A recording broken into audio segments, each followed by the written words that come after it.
Hello दोस्तों, आज के इस वीडियो में हम देखने वाले हैं घनत्व क्या होता है। तो घनत्व का डिफिनेशन देखेंगे, उसके बाद हम देखेंगे घनत्व का फॉर्मूला, और उसके बाद हम देखेंगे घनत्व का क्या मात्रक होता है, राशि कौन सी होती है, इसका विमीय सूत्र क्या होता है। तो इस वीडियो में हम घनत्व के सभी कुछ जानने वाले हैं। तो चलिए दोस्तों, हम देख लेते हैं घनत्व किसे कहते हैं। ठीक है, तो घनत्व क्या होता है, घनत्व या इसे हम इंग्लिश में क्या कहते हैं, डेंसिटी कहते हैं।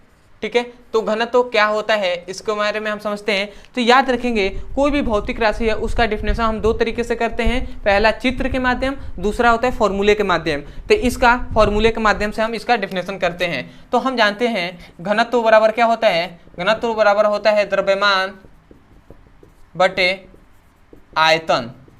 ठीक है, घनत्व बराबर क्या होता है, द्रव्यमान बटे आयतन होता है। तो यहीं से हम डेफिनेशन करेंगे। यदि हम आयतन को एकांक ले लें, ठीक है, आयतन को समझिएगा, यदि हम आयतन को एकांक ले लें, एकांक, या हम इसे इकाई भी कह सकते हैं।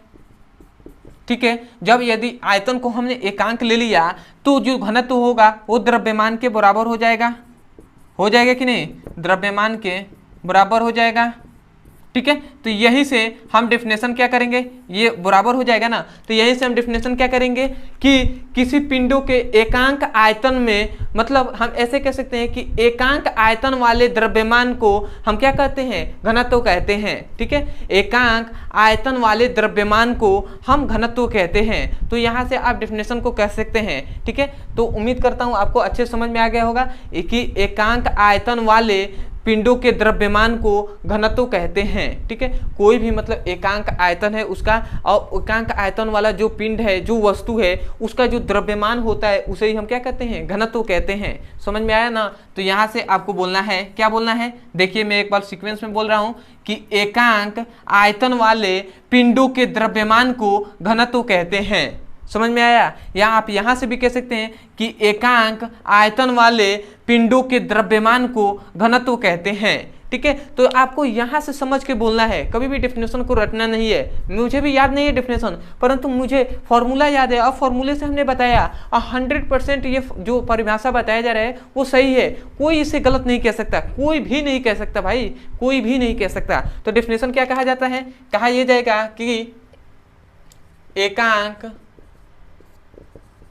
आयतन वाले पिंडों के द्रव्यमान को क्या कहते हैं, घनत्व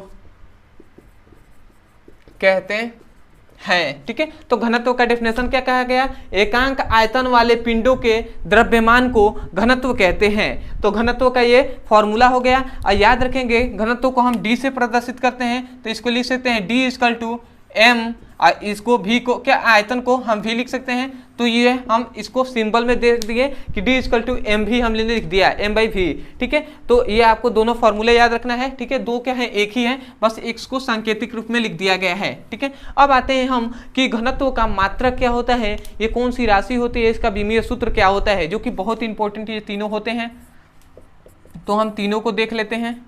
सबसे पहले देखेंगे मात्रक, दूसरा देखेंगे राशि, और तीसरा देखेंगे विमीय सूत्र। तो याद रखेंगे, सबसे पहले इसका मात्रक याद रखेंगे। घनत्व का जो मात्रक होता है, यहां से हम क्या कह सकते हैं, केजी मीटर क्यूब। ठीक है, केजी मीटर क्यूब कह सकते हैं। दूसरा यदि हम सीजीएस मात्रक में कहें तो क्या कह सकते हैं, ग्राम सेंटीमीटर क्यूब, ये हम कह सकते हैं। तो घनत्व का ये मात्रक हो गया। अब आते हैं घनत्व कौन सी राशि होती है। तो याद रखेंगे घनत्व एक अदिश राशि होती है। क्यों भैया अदिश राशि होती है, क्योंकि घनत्व में दिशा नहीं होती है, दिशा नहीं होती है, केवल परिमाण होता है। तो इसीलिए ये क्या हो जाएगी, घनत्व एक अदिश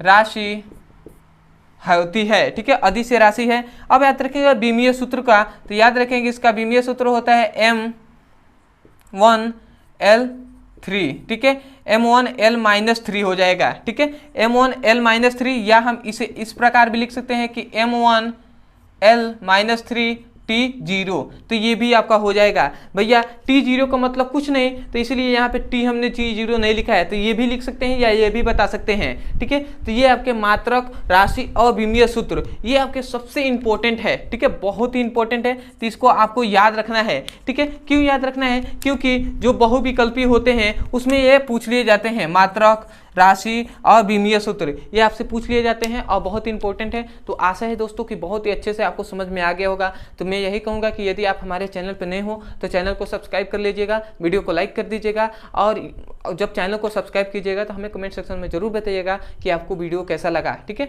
इससे हमें ये पता चलेगा कि आपने चैनल को सब्सक्राइब किया है। दूसरी बात, यदि आपको कोई भी टॉपिक समझ में नहीं आता है, कोई भी टॉपिक फिजिक्स, केमिस्ट्री, बायोलॉजी के संबंध में, तो उस टॉपिक का नाम लिखिए यूट्यूब पर, अंत में हमारे चैनल का नाम लिख दीजिए, वीडियो वहाँ से मिल जाएंगे, आप वहाँ से जाकर अच्छे से पढ़ाई कर सकते हैं और अपने सुंदर से नोट्स बना सकते हैं। तो आज के लिए इतने ही दोस्तों, मिलते हैं अगले वीडियो में, तब तक के लिए धन्यवाद। जय हिंद, जय भारत।